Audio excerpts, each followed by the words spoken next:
Clark is everything to us. He is the most incredible, compassionate, generous, just the most amazing husband, father, uncle, son. I think Clark is the best person that I've ever met in my life. My name is Katie Cradle. I am the wife of Clark Cradle, who's a current outpatient at Craig Hospital. It was around Christmas time. Clark was about to turn 40 years old, so Clark and I decided to do a 2-night getaway, and we went and we had the 2 most magical days. We were kind of on cloud 9 all weekend, and Sunday morning, I went to wake up Clark to go home to the girls, and Clark started to backstroke in bed. First responders walked in the door, and I said to them, I think my husband's having a seizure. And they went and they assessed Clark, and they came back and they gave me a big hug and said, get your bags, your husband's having a stroke. Looking back, we're extremely grateful for where we were, because the hospital that we got taken to had a neurology unit. And that's where they removed half of his cerebellum and they removed part of his brain matter, and then they also took out his bone flap for swelling. It was a toe twitch, and then it was them saying, Clark, open up your eyes. And he would open them and then shut them. It was amazing and crazy and so hopeful that every day we just started to see a little bit more.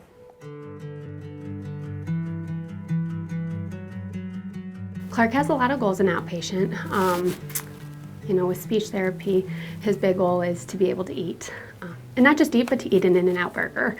And then he has goals to be able to use his iPad to really help him communicate and express his needs. He really wants to be able to walk, but it's, again, working of a big goal of walking, but how do we get there? Every therapy, they had goals, and he would go and he would progress. It's just, there always constantly feels like there's something new Clark's doing. So progression has been amazing in all aspects. It's been pretty drastic. I mean, when he first came to us, he had a lot of medical issues that were compromising his ability to even participate fully in his therapy program. And once those kind of started to get cleared up a little bit, we've just seen him continue to progress week after week after week. Now that he's outpatient and home, it's been integral in him reconnecting with his daughters and being able to be a dad, being able to help his oldest with her homework by using his communication device to give her feedback that then she is using with her homework. He's also been able to connect with family that aren't here. He has a lot of family that live out of state, and so through using his communication software and text messaging, he's been able to keep those relationships going and communicate with them about what's happening. He's now started to be able to say even just simple things like, I love you, Claire, or good night, Claire, or ask Claire how she's been doing when she gets home from school.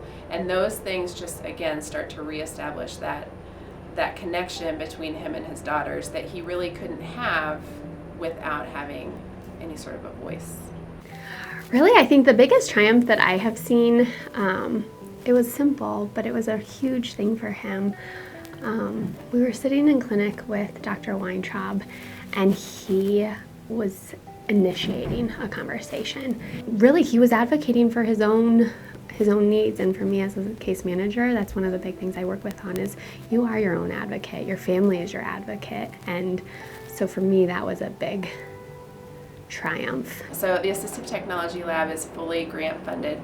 You think about needing to have specialized equipment for your phone and your computer and to turn on your lights in your house. Eventually all of that really adds up, and having the foundation to be able to step in and help with a lot of that for our patients is really critical.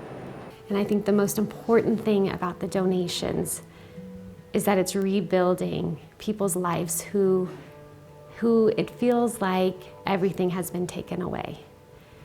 I guess from the bottom of my heart, thank you. You have given our family everything back that we thought we lost. Donate to Craig on Giving Tuesday.